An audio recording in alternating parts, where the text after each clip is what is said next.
ഇടുക്കി ആനച്ചാലിൽ വിനോദസഞ്ചാരികളും പ്രദേശവാസികളും തമ്മിൽ സംഘർഷം. തമിഴ്നാട്ടിൽ നിന്ന് ചെങ്കുളം ഡാമിൽ ബോട്ടിംഗിനായി എത്തിയ സംഘമാണ് നാട്ടുകാരുമായി സംഘർഷത്തിലേർപ്പെട്ടത്. 45 പേർ അടങ്ങുന്ന സംഘമാണ് ചെങ്കുളം ഡാമിൽ ബോട്ടിംഗിനായി എത്തിയത്. ഇവർ പ്രവേശന ഫീസ് നൽകിയെങ്കിലും മഴയായതിനാൽ ബോട്ടിംഗ് നടത്താൻ കഴിഞ്ഞില്ല. പിന്നാലെയാണ് സംഘർഷമുണ്ടായത്.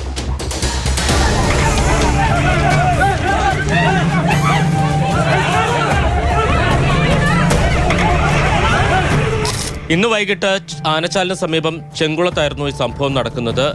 ചെങ്കുളം ഡാമിൽ ഹൈഡൽ ടൂറിസത്തിന്റെ ഭാഗമായി ബോട്ടിംഗ് നടക്കുന്നുണ്ട്. അവിടെ ബോട്ടിങ്ങിനായി എത്തിയതാണ് തമിഴ്നാട്ടിൽ നിന്നുള്ള 45 പേരടങ്ങുന്ന വിനോദസഞ്ചാര സംഘം. ഇവർ പ്രവേശന പാസ് എടുത്തതിന് ശേഷം ബോട്ട് ലാൻഡിങ്ങിൽ പ്രവേശിച്ചു. അതിനുശേഷം ബോട്ടിംഗ് നടന്നില്ല. കാരണം ശക്തമായ മഴയായിരുന്നു. മഴയുള്ളതുകൊണ്ട് തന്നെ ജീവനക്കാർ ബോട്ടിംഗ് നടത്താൻ കഴിയില്ല എന്ന് ഇവരെ അറിയിക്കുകയായിരുന്നു. ഇതിനെ തുടർന്ന് ഇവർ ഈ ബോട്ട് ലാൻഡിങ്ങിൽ നിന്ന് പുറത്തേക്ക് ഇറങ്ങുകയും തങ്ങൾ നൽകിയ 20 രൂപ വീതം പ്രവേശന ഫീസ് മടക്കി നൽകണം എന്ന് ആവശ്യപ്പെടുകയുമായിരുന്നു. ഇതേ ചൊല്ലി ജീവനക്കാരുമായി തർക്കമുണ്ടായി. വനിതാ ജീവനക്കാരടക്കം ആക്രമിക്കപ്പെട്ടു എന്നുള്ളതാണ് ആരോപണം. എന്തായാലും ഈ പ്രശ്നത്തിൽ പ്രദേശത്തുള്ള പ്രദേശവാസികളും അതോടൊപ്പം തന്നെ അവിടെയുള്ള ടാക്സി ജീവനക്കാരും ഈ ഹൈഡൽ ടൂറിസത്തിന്റെ ഭാഗമായിട്ടുള്ള മറ്റ് ജീവനക്കാരും ഇടപെട്ടു. ഇതാണ് സംഘർഷത്തിലേക്ക് നയിച്ചത്. ഈ വിനോദസഞ്ചാര സംഘത്തിൽ എത്തിയ ആളുകൾ മദ്യലഹരിയിലായിരുന്നു എന്നാണ് നാട്ടുകാർ ആരോപിക്കുന്നത്. ഇവർ തമ്മിൽ കയ്യേറ്റമുണ്ടായി. സ്ത്രീകളും കുട്ടികളും അതോടൊപ്പം തന്നെ പ്രദേശവാസികൾ അടങ്ങുന്ന സംഘവും തമ്മിലാണ് ഏറ്റുമുട്ടൽ ഉണ്ടായത്.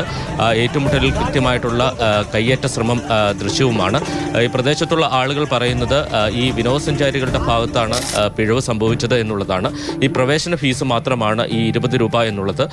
ബോട്ടിങ്ങിന് മറ്റ് ഫീസ് നൽകിയാണ് ബോട്ടിംഗ് നടത്തേണ്ടത്. അതുകൊണ്ട് തന്നെ ഇവരുടെ കയ്യിൽ നിന്ന് ബോട്ടിങ്ങിന് ആവശ്യമായിട്ടുള്ള ഫീസ് ഈടാക്കിയിട്ടില്ല. പ്രവേശന ഫീസ് മാത്രമാണ് ഈടാക്കിയത്. അത് പ്രവേശനത്തിന് മാത്രമുള്ളതാണ്.